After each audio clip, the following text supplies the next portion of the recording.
সবে মানে এতিয়া নিৰ্বাচনত লাগি গৈছে ৰাজনৈতিক দলখিনিতো লাগি গৈছে সাধাৰণ মানুহখিনিও এতিয়াৰ পৰাই চৰ্চা কৰি আছে যে বিটিচিত কেনেকুৱা ধৰণৰ পাৰ্টি বা প্ৰাৰ্থীক মানে ভোট দিব আৰু কেনেকুৱা ধৰণৰ মানে চৰকাৰ মানে তেওঁলোকে বিচাৰে সেই মতে এই চৰ্চাবিলাক চলি আছে কাৰণ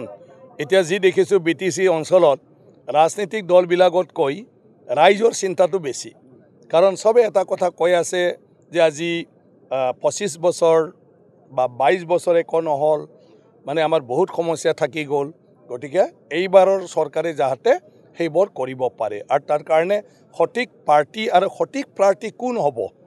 কাক আমি ভোট দিব লাগিব হয়তো লৈ বিটিচিৰ জনসাধাৰণে ৰাজনীতিৰ লগত জড়িত নাথাকিলেও এই নিৰ্বাচনত কিন্তু চৰ্চাটো কৰি আছে গণতন্ত্ৰত এয়া এটা খুব ভাল লক্ষণ কাৰণ এইবাৰ মানে জনসাধাৰণৰ হাতে দিয়ে বিটিচিৰ চৰকাৰটো হ'ব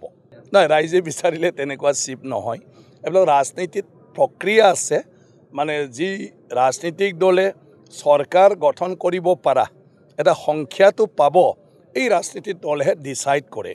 এতিয়া ইয়াৰ ৰাইজে কাক ভোট দিব কোনে কি হ'ব এটা দল পাৰ্টিৰ কথা এই ৰাজনীতিক দলে কোনজন ব্যক্তিক দিলে তাত তেওঁলোকে যেটো চিন্তাধাৰালৈ নিৰ্বাচন খেলিছে বা বিটিচিটো কৰ্তৃত্ব পোৱাৰ পিছত তেওঁলোকে কাম কৰিব বিচাৰিছে এইটো কোনজন ব্যক্তিয়ে ভালদৰে পৰিচালনা কৰিব পাৰিব এইটো চাই পালে তেওঁলোকৰ পাৰ্টিৰ পৰা তেওঁলোকে বাছনি কৰি দিয়ে সেই কাৰণে ৰাইজে মানে সিধাকৈতো বিচাৰিব নোৱাৰে কিন্তু ৰাইজে মানে আপোনাৰ যিকোনো পাৰ্টি বা পাৰ্টিক চইচ কৰিব পাৰে ইয়াৰ পিছত পাৰ্টি ডিসিশন ল'ব